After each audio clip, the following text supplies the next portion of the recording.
एक समय की बात है, तीन पंडित थे। नाम थे धीरज, वीरज और नीरज। ये तीनों पंडित अपने ज्ञान और विद्वता के लिए दूर दूर तक प्रसिद्ध थे। गांव गांव में इनकी चर्चा होती थी।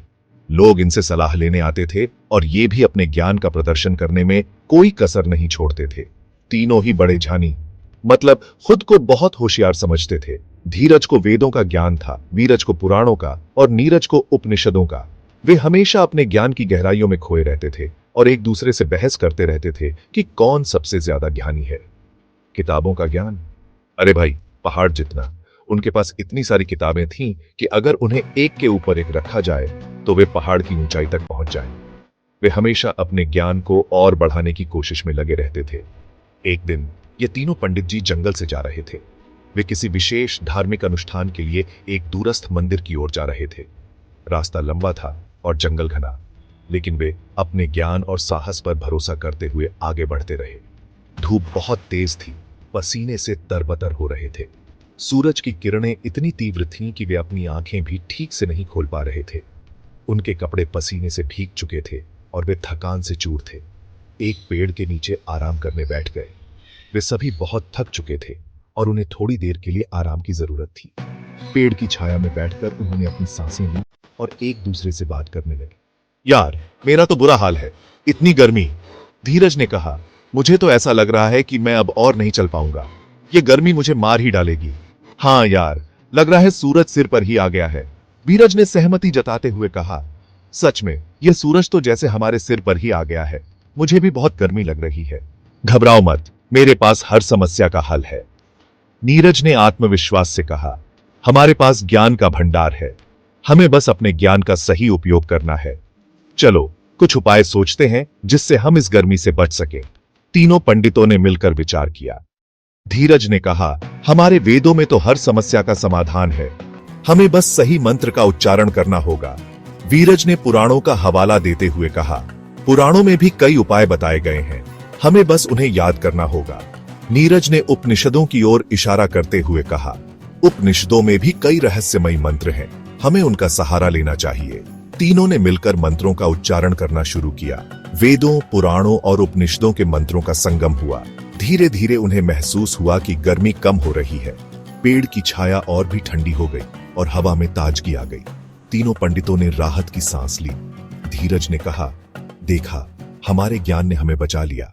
वीरज ने मुस्कुराते हुए कहा, सच में ज्ञान ही सबसे बड़ी ताकत है। नीरज ने सहमति जताते हुए कहा, हाँ, और हमें हमेशा अपने ज्ञान का सही उपयोग करना चाहिए। इसके बाद तीनों पंडितों ने अपनी यात्रा जारी रखी। वे अब और भी आत्मविश्वास से भरे हुए थे। उन्हें पता था कि उनके पास हर समस्या का समाधान है, बस उन्हें अपने ज्ञान का सही उपयोग करना है। और इस तरह तीनों पंडितों ने न केवल अपनी यात्रा पूरी की, बल्कि एक महत्वपूर्ण सीख भी हासिल की। ज्ञान का सही उपयोग ही सच्ची विद्वता है। अच्छा, तो बताओ नीरज, इस गर्मी का क्या उपाय है तुम्हारे पास?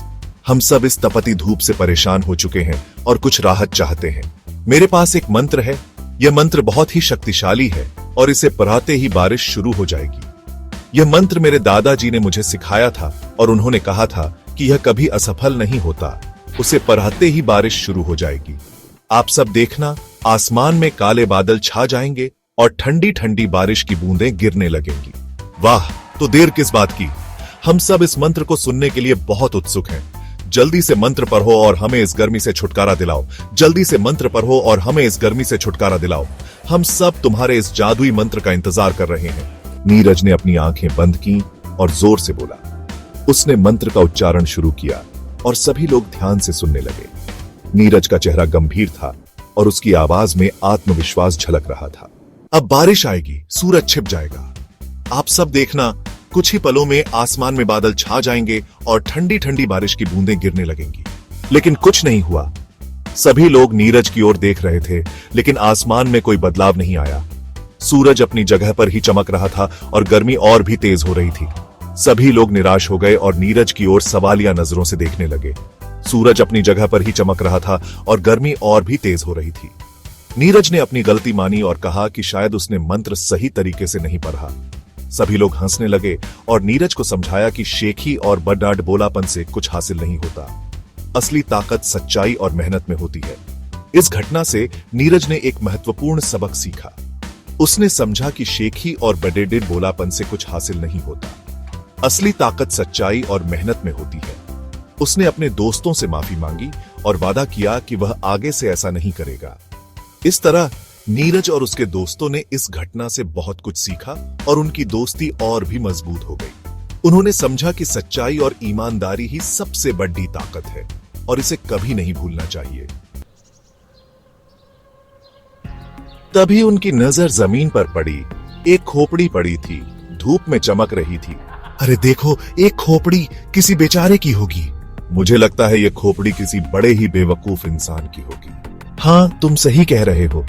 ये जरूर किसी ऐसे आदमी की होगी जो अपनी बेवकूफी से ही मर गया होगा। और इस तरह तीनों पंडित अपनी ही बेवकूफी पर हंसते हुए आगे बढ़ा गए। क्या ये पंडित कभी अपनी अक्लमंदी दिखा पाएंगे? ये तो समय ही बताएगा। अरे यार, मुझे लगता है हमसे कुछ गलती हो गई। हमसे कुछ ऐसा हुआ है जो नहीं होना चाहिए था। क्या तुम लोगों को भी ऐसा ही लग रहा है? हाँ, मुझे भी ऐसा ही लग रहा है। पर क्या हमने कुछ महत्वपूर्ण चीज को नजरअंदाज कर दिया? या फिर हमने कुछ गलत निर्णय लिया? शायद हमें फिर से सोचना चाहिए।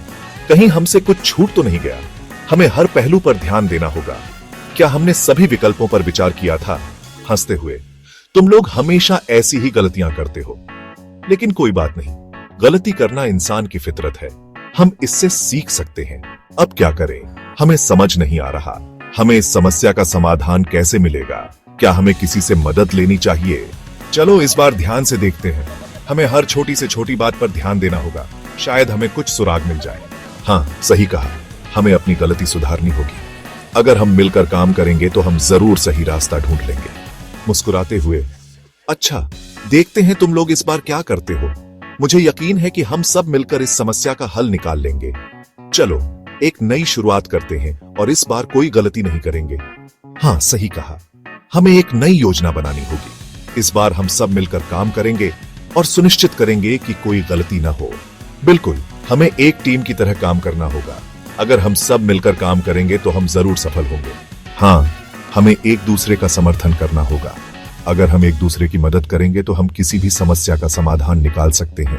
मुस्कुराते हुए, चलो इस बार हम सब मिलकर काम करेंगे और सुनिश्चित करेंगे कि कोई गलती ना हो। हमें यकीन है कि हम सफल होंगे। चलो अब काम शुरू करते हैं। हमें इस बार कोई गलती नहीं करनी है। हम सब मिलकर इस समस्या का समाधान निकालेंगे। हाँ, हमें पूरी मेहनत करनी होगी। अगर हम सब मिलकर काम करेंगे तो हम जरूर सफल होंगे। हमें एक दूसरे पर विश्वास करना होगा। अगर हम एक दूसरे का समर्थन करेंगे तो हम किसी भी समस्या का समाधान निकाल सकते हैं। मुस्कुराते हुए, चलो इस बार हम सब मिलकर काम करेंगे और सुनिश्चित करेंगे कि कोई गलती ना हो। हमें यकीन है कि हम सफल होंगे। मुझे लगता है इस बार हमें कुछ अलग करना चाहिए। हाँ, शायद हमें और ध्यान रखना चाहिए। बिल्कुल, इस बार हम कोई गलती नहीं करेंगे। देखते हैं इस बार ये पंडित क्या करते हैं। अरे, ये तो फिर से गलत हो गया। हमें और ध्यान देने की जरूरत है। हाँ, लेकिन अब क्या करें? इन पंडितों का कुछ भरोसा नहीं। सही कहा, ये फिर से फंस गए। और तभी जंगल से एक शेर दहाड़ता हुआ बाहर आया। हे भगवान, ये शेर कहां से आ गया? भागो भागो जल्दी, हमारी जान खतरे में है। देखो ये पंडित अब क्या करेंगे। लगता है अब इन्हें असली सबक मिलेगा। और इस तरह पंडितों ने अपनी गलतियों से सीखा कि ज्ञान और बुद्धि का सही इस्तेमाल करना ही असली समझदारी है।